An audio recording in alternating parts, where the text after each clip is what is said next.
Welcome to Dubai,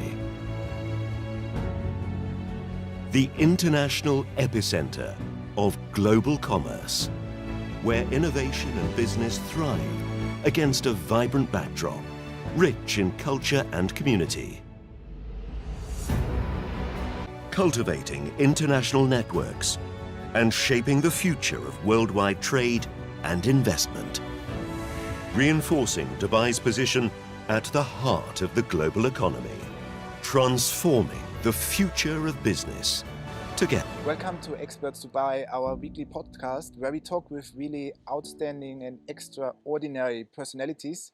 Here we talk about business in the UAE, we talk about business in the Middle East, and we talk with people, especially today, who are inventors and who are people who took a risk because they want to move something in this world and they want to create a better world. Today we talk with Dr. Samir Mohammed Yusuf. Welcome, Dr. Samir. He's the founder and chairman of Air Chateau. That's actually our scenery today. We will show you the scenery a little bit in a while. He is the founder and the operator of the first helipark for eVTOLs. And what eVTOLs are, I will explain you a little bit later, or Dr. Yusuf will do. Our second guest is Yvonne Winter. She's the co-founder and CEO of Fly Now Aviation in Austria, in Salzburg, actually the city where I'm coming from as well. We all know this city invented a lot of things, for example, Mozart, but also a very huge company came from Salzburg, which is Red Bull. And maybe that was a sign for aviation, because we all know Red Bull is a big sponsor of aviation and of very interesting, sometimes funny, but sometimes also amazing things. And we all believe in this city in Salzburg. Our third guest is Mr. Vasaf Akhtar. He is the Chief Technology Officer in Sweden of the company called Kukicha. He maybe will explain us in a while how this name appeared in this world compared with aviation. But let's go quickly let's start with Dr. Samir. Dr. Samir, you have to answer me one question. How in the world did you have the idea to create something like that? First of all, thank you so much for having me here at the show, and I'm really excited to have this conversation with you all. I like the word when you said inventors and something.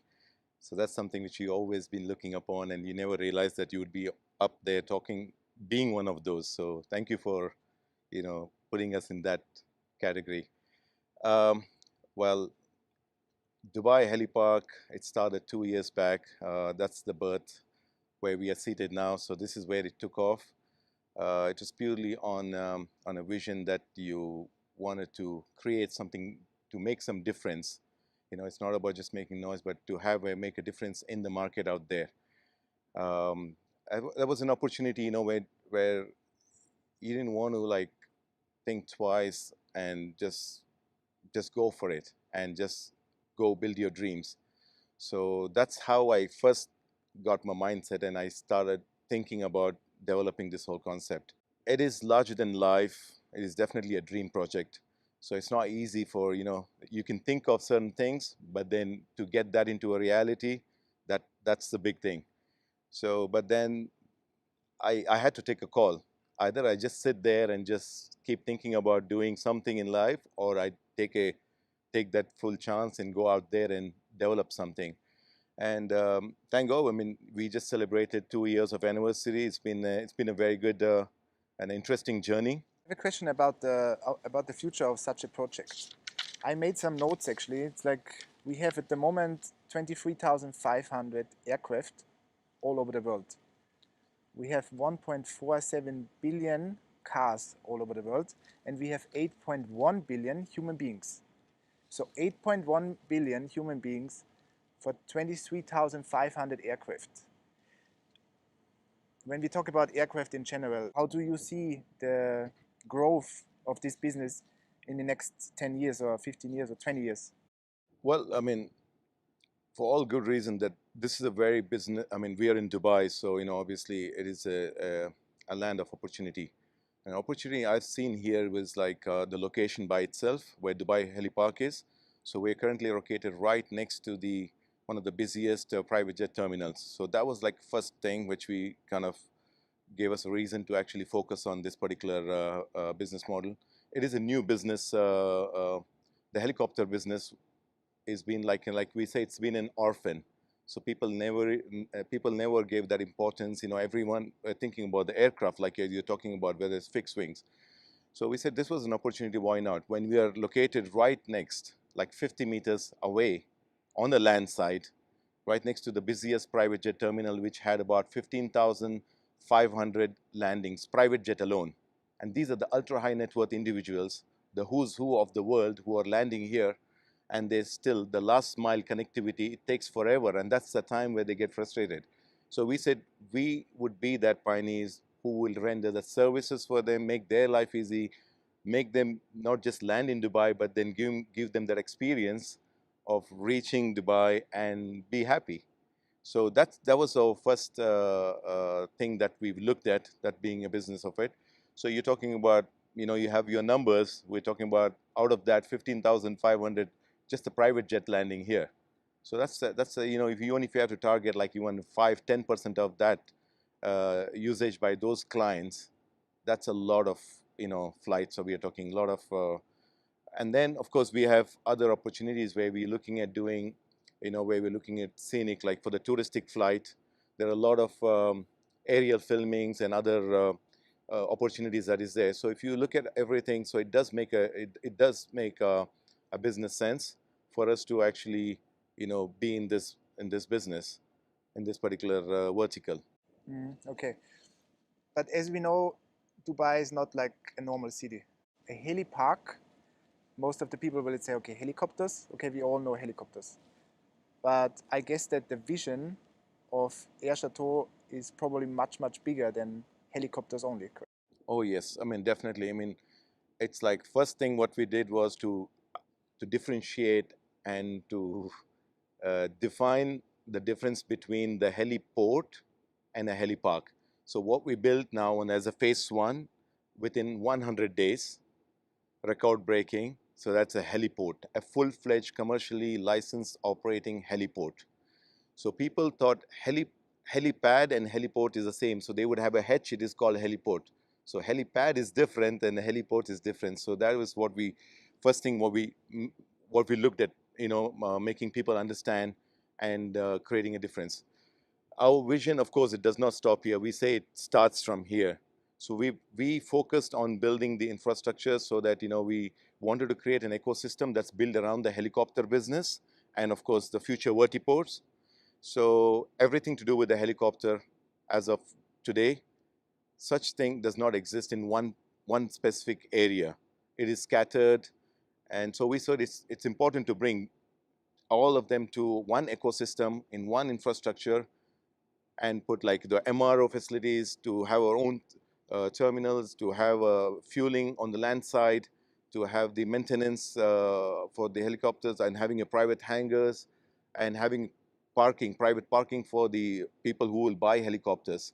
So everything to do with the helicopter business, we put everything in Dubai Helipark. And that's what makes us so different, because you don't find such thing anywhere around the world. Obviously, absolutely interesting. We have also lots of viewers from Europe, and they will think this is crazy, this is impossible. How can somebody set up something like that in such a short time? In Germany, you probably need like 300 years to do that. But maybe they can take it as something that would be also possible in Europe. However, we all say this is the new Europe, and that's why everything is growing so fast, in my opinion, because Europe, for example, was also growing very fast in an earlier stage in the past, you know. I always say the world is changing a lot, and we live in cycles, and at the moment the upcycle is definitely in this region. And that's why I want to talk to you, Yvonne, because you are the person who want to take all of this to the next level, and that's why you're also sitting here. You taught me a word that's called eVTOL. I wrote it down. It means electrical vertical takeoff and landing vehicle. I by myself saw this the first time when I was a child, because I watched Star Wars and I saw these vehicles. Now we have them flying around, but not in a big number, but you are the person who want to change that. You want to change it and you want to go commercial with this. Can you tell me something about flying now? And could you also tell me something, what has it to do with the Dragonfly? So we set our company with the clear intention to be the key player in this fast-growing new mobility market.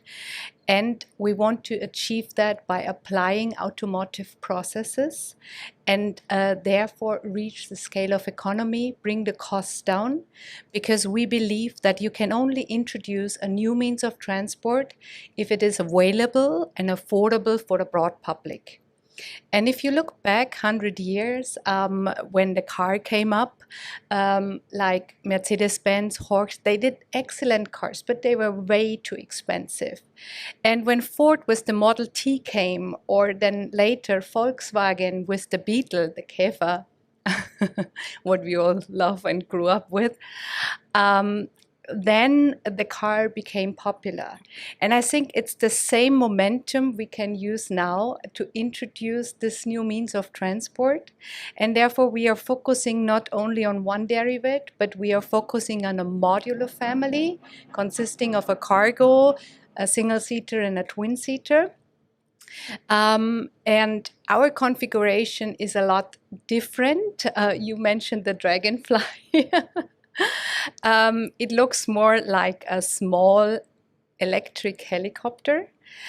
What is so specific, it's coaxial rotor systems where two main rotors are above each other. And this is actually the most effective or the most efficient,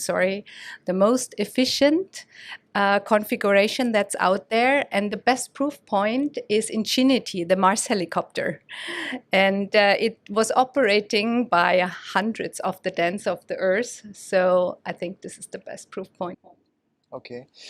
When it comes to price, and I think this is a really, really big topic because you told me that you want to produce very big numbers. How will you do that? Like, how is your plan to come down with the price, and what should be, or what is the target price for such a vehicle? So the moment we reach the full production, it will be 100,000 euro per unit. And I mean, compared to everything else that is out there, it's really, I mean, you know it. And how do we reach that? So we learned from the automotive industry that you have to have more than one derivative and to show to share the components. So for instance, the rotor blade, the e-motor, and then we just change the cabin. We can use the same battery, we can use the same drivetrain and everything. This is one factor. The second factor is that we have tier one suppliers from the automotive industry in place in order to bring the price down, because they do how to industrialize, and they know how to produce a large amount of units. And but at the other hand, these companies have the ability to produce aero parts, because only then you get the certification. Okay. So is there, because the way how you talk, it sounds very similar to what Ford did. Yes. Is this, could I say this is an idol of you, where you say, okay, I want to go the same path like him? Because I think the first model was like something like $800. And when they went into mass production, it was like $270. So is this like, do you think that you can repeat this kind of journey with just flying vehicles? Not repeat it, but see the advantages of mass production and apply it the first time ever in aviation. So in aviation, there has never been an OEM that really brought the cost down and that really went into mass production. And that's what we want to achieve for the first time in history. So when I go back to the past, I mean, I know what it means when disruptive technology want to go into mass production. There is regulation. We will talk with Asaf in a second, but just like just an anecdote from the past, when the car came to the market, they really tried to stop it with regulation. There was somebody what was called the flagman. Actually, if you wanted to have a car, you had to have 3 personnel. You had to have driver, then an electrician who fixed the cars in case it breaks down, and you had to have a flagman who was walking in front of the car to just tell everybody, hey, a car is coming, right? So that was a pushback, but it was impossible to stop this innovation. And I think regulation is something that is needed, but it's also something that is slowing the process. We don't know who is involved in all of this and is there some motives or whatever, but the technology is already here and the technology is disruptive. That's 100% for sure. So Vasav, you are the expert when it comes to regulations. Why we don't have these objects already flying around us? Sure. Thanks, David, for having this podcast, first of all. I would like to introduce myself by saying my name is Vasav, and I'm the Chief Technology Officer at Cookie Jar of Sweden. I started back in this industry way back in 2017, right when Uber came out with its white paper of flying cars and drones and air taxis. And I've seen how technology has matured ever since then. The standards have come out, the regulations have come out. So these are the key components that you need to align first in order to have these aircrafts flying first, right? So the regulations have matured over time. We are now on the 6th year, right when the foundational concepts were laid for air taxis. And the regulations in Dubai, I must say, with the honorary vision of the Crown Prince himself and entrepreneurs like Dr. Samir here, who have done a marvelous job into showing the world how a vertiport needs to look like. A vertiport is a full-fledged facility that supports helicopters and eVTOLs. It's mouthful. It's called Electric Vertical Takeoff and Landing Aircraft. And it's cheaper, faster, and cleaner than helicopters. And that's why I think we are going to create a revolutionary way for people to lead better lives with their families. And at the end of the day, humanity wants that which is faster, cleaner, and cheaper. And we have to build incentives to enable these technologies to allow people to be free, right? So the regulations have matured to a point now where there has been a massive push from the industry towards the regulator to come out with the policies and procedures and risk mitigation strategies for deploying these aircrafts out there. And Dubai is at the forefront, I must proudly say. I'm very proud to be here at this moment, partnering with Air Chateau, together with Cookie Jar of Sweden. And I think this is going to be one of the first places in the world where you will see the live use cases of air taxis. We are here right now in Dubai South, where we are strategically placed together with Air Chateau to connect Abu Dhabi to Dubai, just under 1 hour by road. Now, if you're having eVTOLs flying from here to Abu Dhabi, it's just going to take you 5 to 10 minutes. I think that's a revolutionary way for people to travel from one point to the other. And you have a lot of places in Dubai, just like how Dr. Samir had mentioned, to reiterate, you have 15,500 private and business clients that we can serve. Who's who? We do not know that, but we can serve them when they come here and fly directly from Dubai South to different points in Dubai, just in a matter of minutes, instead of waiting in traffic and having those congestions taking over. So by 2026, Dubai will have the ground infrastructure and air infrastructure ready, together with the regulations of the airspace that allows drones, air taxis, and conventional aviation traffic to merge together in what we call it as technical terms, unified traffic management. And that's what we are building with Air Chateau now, a complete turnkey solution that provides a full ecosystem for drones and air taxis in building the ground and air infrastructure. Maybe I can add something to the regulation part. So there's different kinds of regulation. First of all, the regulation of the operation, then the regulation of the eVTOLs or the vehicles. So we have to take into account every step. And when it comes to the regulation of the operation, I think we are now having a momentum to not repeat the mistakes that was what you highlighted with the Red Flag Act, that we create a framework for the operation of this vehicle from the beginning, the way it does work, and not because 100 years ago when this red flag came into place, we had carriages at the same time and cars at the same time, and a lot of chaos, a lot of accidents happened, and so forth. We don't want to repeat that. Aviation is all about security.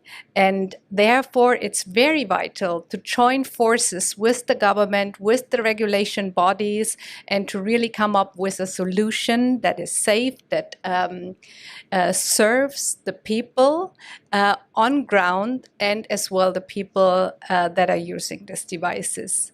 And when it comes to regulation for the eVTOLs, I mean, there are a lot of vehicles out there flying, and they claim they do have a regulation, but actually most of them operate on a preliminary permit to flight. The problem is that most of these companies do have is that the regulations actually are not set yet. And so we hope that they are speeding up. We have a major advantage in this field as we are per definition not a drone, so we have only 2 rotor blades. So more or less the helicopter regulations apply for us. So for instance, CLVLR for very light rotorcrafts, CS27. So this is a huge advantage that we do have. So we got the first certification milestone in specific category SAIL 2. We are already testing our devices under this certification back in Salzburg at the airport. And by increasing the SAIL level, that enables us in 1.5 to 2 years to do first cargo commercial applications. And in order to mitigate risk, we will have 2 years only cargo operations, and then we go the next step into the certified category, which allows us then to transport people over populated areas. Dr. Yusuf, would you be someone who would also into cargo transportation? We as an infrastructure builder and as an operator, so we look into anything that kind of makes sense in terms of, any operators, they're looking at whether it has to be, I mean, we know for the fact that everyone's going to first try out with more on the logistic aspect of it or the cargo, right? So that's the safe bet. And I think, well, you said it right, and congratulations on the certification on the first leg. So that's important. The advantage what I see that you Fly Now has is that it is classified the smaller category of a helicopter with having the rotary and everything. So it kind of looks, it's a nice machine and everything. So that probably could be something. But looking at what they have and what they have developed, I think pretty much it'll do good as a cargo, and it's a good start. And 2 years is something which is good. You're trying to try it out there, test it there. For us, it really doesn't matter because we will provide. It needs to be up in air. It has to land somewhere, and that's where we come in. We are okay to accommodate and facilitate and work along as an operator. This is what we look at, of course, in line with the approvals and with the regulators, with keeping that in mind. I also think like an investor perspective, because there needs to be a start somewhere. So you said, okay, the easiest entry is cargo. Yes. Will this be like a big part of this usage, or do you think the main usage will be transportation of human beings? I'm quite convinced that cargo will be a major part because think of all these port-to-shore operations, search and rescue operations, delivering goods to remote areas, be it mountains, be it islands, and so forth, for medical stuff when it's very urgent. And there are so many different applications out there where you have a time-critical operation, and therefore I heavily believe that cargo will be a major part of it, and as well, especially for dense cities, than the personal air vehicle. So it will be both. Okay. Wasaf, just when you go back to regulations, because we are also invested in something that is related to drones, because we are invested in agriculture and we use drones in Asia, also in Pakistan. Like they fly in fleets, big ones. One of them is hanging in the Museum of Future. And it works perfectly fine, it's sustainable, and it's really interesting also for business opportunities. But in Europe, it's simply so hard, you know, so hard. I mean, we can maybe spray on binaries or whatever, but that's it. How do you see the regulation part in Europe compared to here? Like if you compare it one to one, especially also for investors who want to come here and invest, how is the risk in investing in something in Europe compared to here? I talk about like starting up the businesses, because that's the reason why you're here, I guess, right? Sure, I think everybody knows the value this entire industry brings. It's faster, cleaner, cheaper, and sustainable. And regulations are the backbone to deploy these technologies. In 2021, back when Expo started, I built the airspace for Expo, which is a U-Space system. It's an unmanned traffic management system to manage all the traffic on the airspace of Expo, be it for drone deliveries, drone surveillance, drone photography, helicopter movements, drone shows, everything. So it was one of a kind of an event where the experience that came out of it with the airspace that was built by me and my team was phenomenal. It was one of a kind in the world. And that's what has been adopted in Dubai from 2021. Our work has been adopted by Dubai to deploy these drone systems and air taxi systems.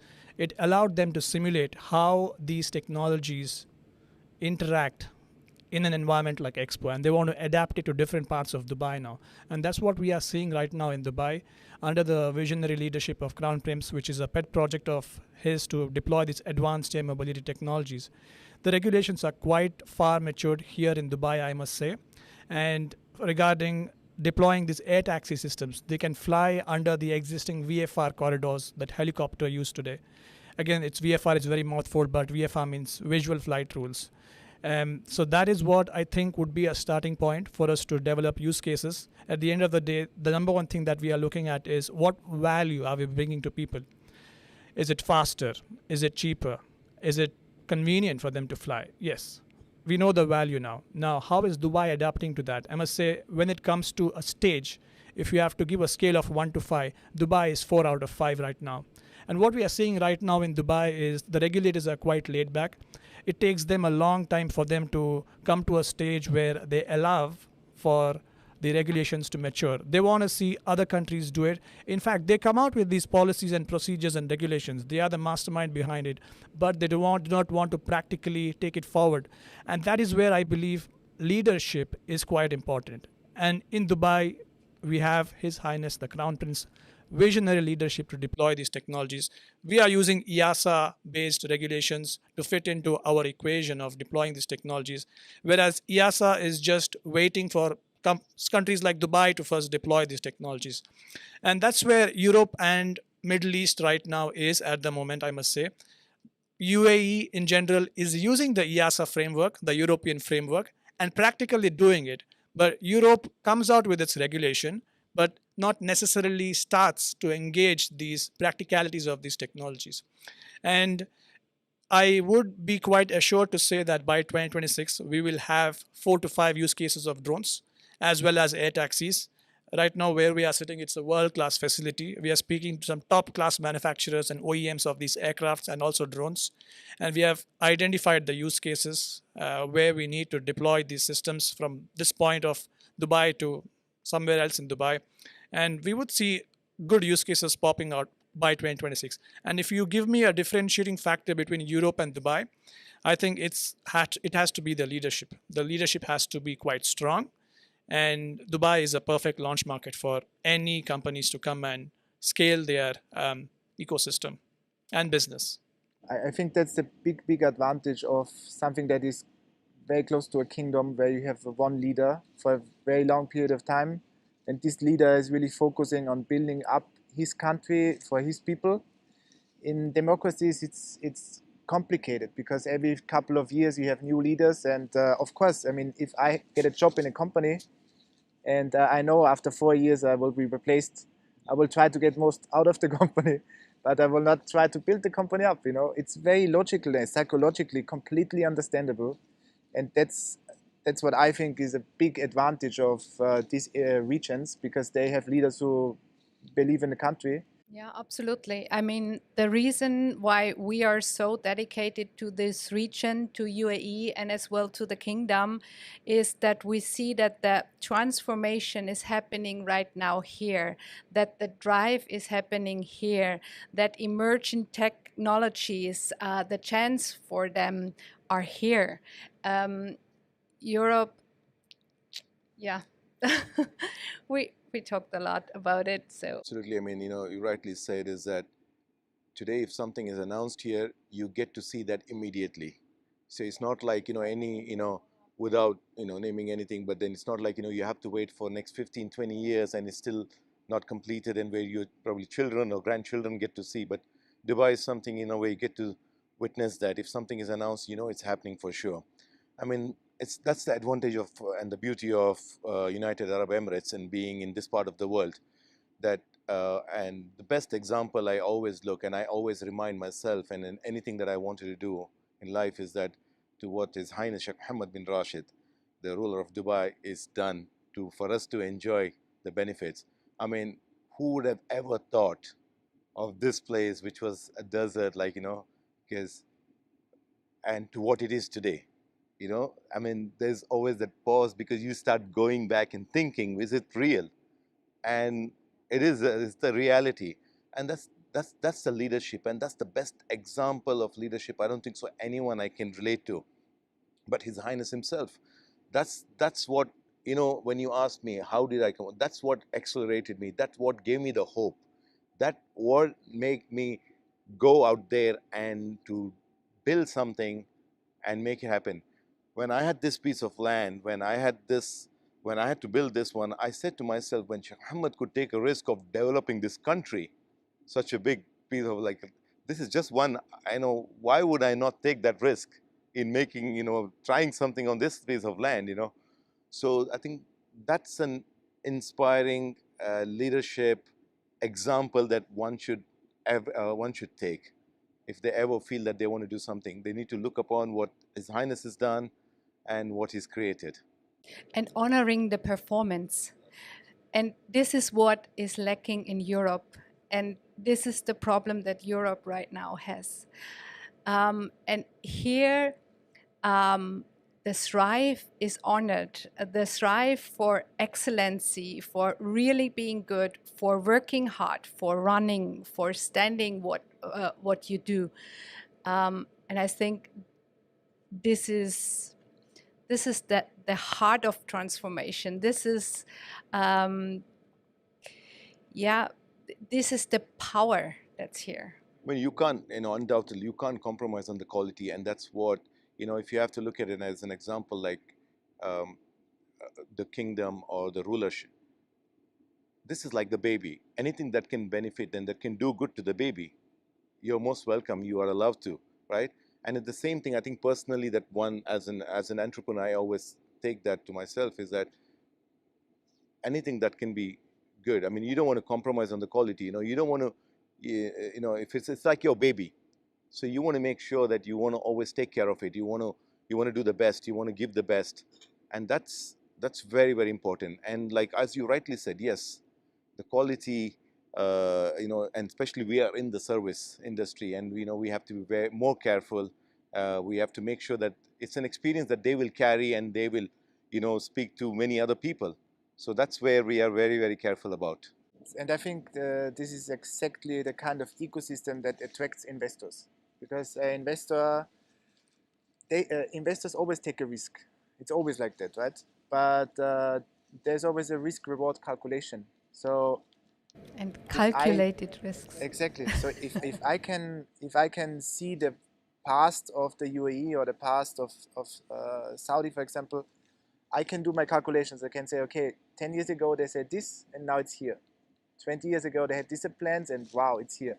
So if they tell me now the plans of the next 20 years, I can say, okay, the risk, of course, is always high in innovative stuff. That's completely normal. But the potential reward is here much, much higher for me, because I can count on it that I have the best people here. I have the most motivated people. They also make money. They don't pay taxes. It's also very important, you know, that attracts the brains of this world. And I'm here since I started here 2008. I came here, and 2010 I started my company here. So I saw this tremendous move in the last 13 years. You know, when I came here, I was still one of the few ones where everybody said, "What do you go to Dubai? It's like just this golden city in the desert." But now, like just 13 years later, everybody's coming here. I don't have to travel to Europe because I have every week visitors who come here and say, "Hey, David, I'm here." No, because I mean, investors today, if you have to look at it and they have to decide, where you need to go. When it comes to, if you have somebody has to suggest and they say it's UAE, it's UAE. I don't think so. They think twice. They'll put that others, any other place as a secondary, and they come here for the reason that one, most important thing, we should never forget that security, the feeling of security you have in this place. It's day and night for a family, and that's what people are concerned. It's not about just putting money and starting anything, because when they're ready for all this, they also think about moving their family and everything, right? So that's what this country gives you, that kind of a security. You could be doing your stuff, your children can be going to school, your family, they could be out there, but end of the day, you all know you don't even have to stress about it. So that's the security thing is the most important thing, which most of the investors, they look at it. And then the freedom to do what you want to do, as in terms of business. They don't come and they don't stop you, but rather if you're doing something, they'll only come and encourage you, and and they'd rather give you support. Like we've had all the support from, working here, being here, from the government itself, being part of Dubai South. I've never seen such thing anywhere else in the world. They've literally been with us, from a day one, and supporting us. And they always ask, what next? What do you want us to do? And that's important. Where do you find that, where a government comes to you and talks to you and asking you, because they see what you have done and they want to support you in that manner. So, Wasaf, I'm sure you will agree, you also spend a good time here. And in terms of the sensitive and the security aspect of, the airspace and management and thing, they want to listen to you. It's not like, you got to follow what we are, but they would want to know what you have in mind, whether it makes sense for us to implement this into the airspace management, and then they take a call on it. So Yeah, just to add to what Dr. Samir had said, Dubai was the first one who gave a broad picture of air taxis flying in the next 10 years, back in 2017, right? So that marketing campaign which Dubai did, other countries followed it. Singapore followed it. Sweden followed it. It went on like a domino effect. So it all started from here. So Dubai is a good marketing platform for companies to come and showcase their product. And this is why I say the leadership here is very strong. If you have strong leadership, you're going to have strong values, strong principles, robust rules and regulations, and that's what Dubai has been doing. And this allows people to give freedom to them to do what they want, really. And I would say if a startup has to have some kind of a beginning, Dubai is a perfect place for them in a high-tech environment like advanced air mobility like what we have right now. Dubai is a perfect place for them to start off with. I would also say, very respectfully, Kingdom of Saudi Arabia would also be a perfect start now, because a lot of investments are going into building these technologies. NEOM has been doing it in Saudi Arabia, where they want to have only drone taxi movements in those particular places. Absolutely, yeah. So, because it makes sense, in order for you to build this entire ecosystem, you don't need to put concretes on the road. You just have to build the concrete on the sky, which is quite cheaper and cleaner and safer, right? The infrastructure cost is very minimal, I would say. And this is why I believe we are in a new revolutionary way to transport people from one point to the other, from an era of 2D transportation system to 3D transportation system. And I have been watching Jetsons back when the cartoon first came out in 1960s. I was a big fan of it. Families going off in an air taxi or a flying car, we'd say, drop off the kids to the school, drop the wife to a beauty parlor, and the husband goes to the office. I think we are living in those age now. We are living in a space age. And I think we have to lay the foundations for our future kids to see that we have done it. And it's up to you to now pick up the baton and move forward. I think that's something that I'm personally looking forward to. Yeah, and as well to come up with solutions. So we are from a heart really solution driven. And if you see how much time it takes to come here to the air show due to the traffic jam, and you know, the ground-based traffic, it has its limits. It reached its limits already. And this region is growing. Then Saudi is growing. Riyadh, they now have 8-9 million inhabitants. They want to grow to 20 million. So there needs to be some other solutions. And if you take only a small, coming back to you, only a small portion of the traffic you take out from the ground-based transportation, then the traffic starts flowing again. So not only the people who can enjoy using an eVTOL are heavily having benefits from, but as well the people sitting in the car because there is less traffic. Yeah. So it's a win-win for everyone. Yeah. So I have two more questions. Where do you see Fly Now in exactly 5 years from now? Because I guarantee you I will invite you to a podcast and we will talk about it. So whatever you say now, take it Okay. with good words. Okay.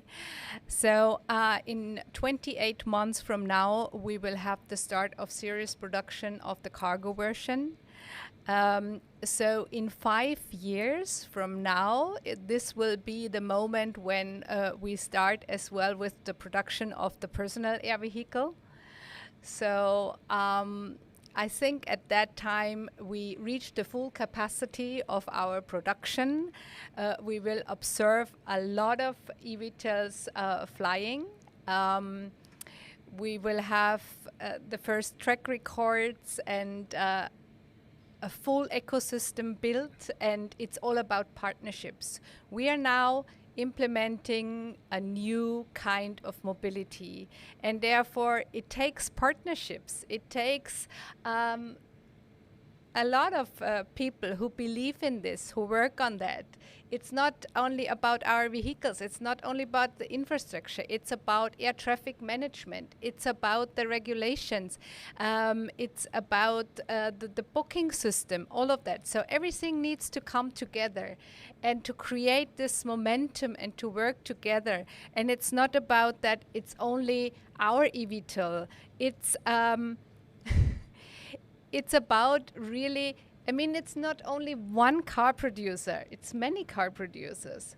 So let's embrace diversity, let's embrace collaboration, and let's just go for it and bring solutions to the world. Yeah, just to add to what Yuvan said, I think you guys are coming up with a brilliant idea of having one passenger-seater aircraft flying autonomously. Automatically. Automatically, yes. I was coming down from Airshow, I booked an Uber, and this was yesterday. It took me 25 minutes to just come from there from the airport to this location, which is just 50 meters. I was thinking, let's have Fly Now Aviation aircraft fly autonomously from there, just 5 minutes. And that saves a lot of time and hassle and convenience. So. Yeah. And you come up with a very important point. The reason why we focus on a single and a twin-seater is exactly that. You are booking an Uber for yourself. How many people book an Uber for 2, 3, 4, 5 people?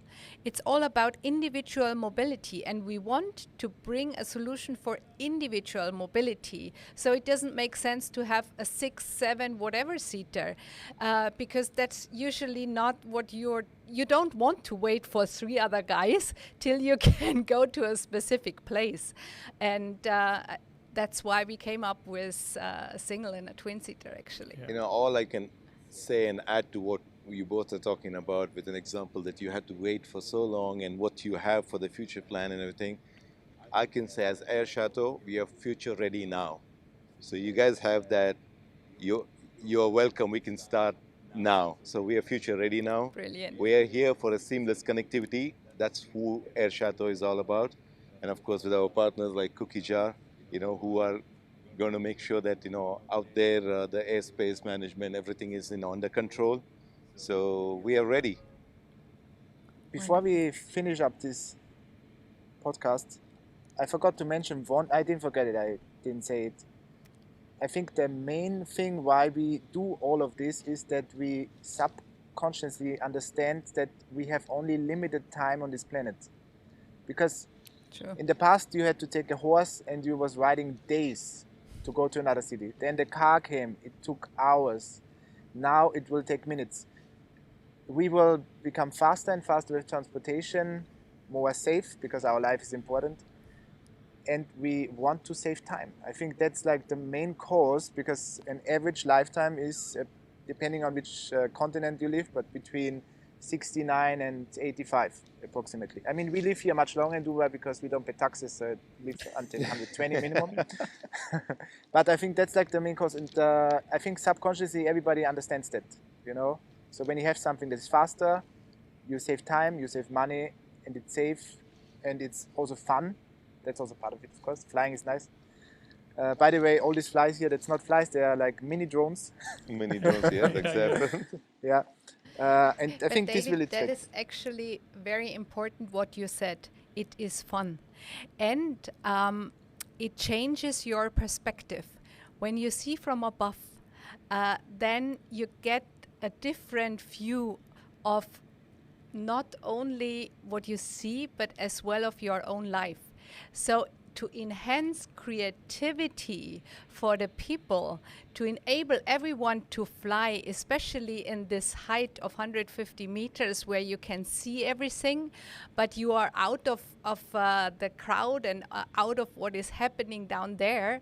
So to pull yourself out of that and have a broader vision that really changes the perspective and enhance the creativity of the people. So it's very important what you just said. So thank you everybody for coming. I mean, we have one more question that everybody's waiting for. What does cookie jar means? Right. Before we stop, we had to know David. it. So Cookie Jar was a company founded by my CEO, Kim Selander, who was born in Finland, but raised in Sweden. And his daughter had a cookie jar in front of the table. There were cookies underneath, and there was a lid on top. So he got this idea of cookie jar, that you will have a vertiport, a system that will be similar to a cookie jar, meaning the lid represents the pad on top, the vertipad on top, and jar represents the terminal where people are seated down. So we are cookies, and the vertipad is the jar, the landing pad where the aircraft comes and lands. So that is the basic idea and concept behind Cookie Jar. Amazing. Thank you so much for this explanation, Vasav.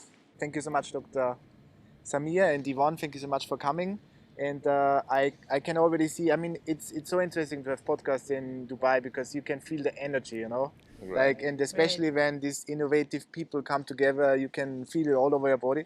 So I know it will be successful. I'm 100% sure. And we will follow you 100%. And thank you so much for coming. And Thank you. Hope to Thank see you you for soon. having Thank you us. so much for Thanks, having David. us. Welcome to Dubai, the international epicenter of global commerce, where innovation and business thrive against a vibrant backdrop, rich in culture and community. Cultivating international networks and shaping the future of worldwide trade and investment. Reinforcing Dubai's position at the heart of the global economy. Transforming the future of business.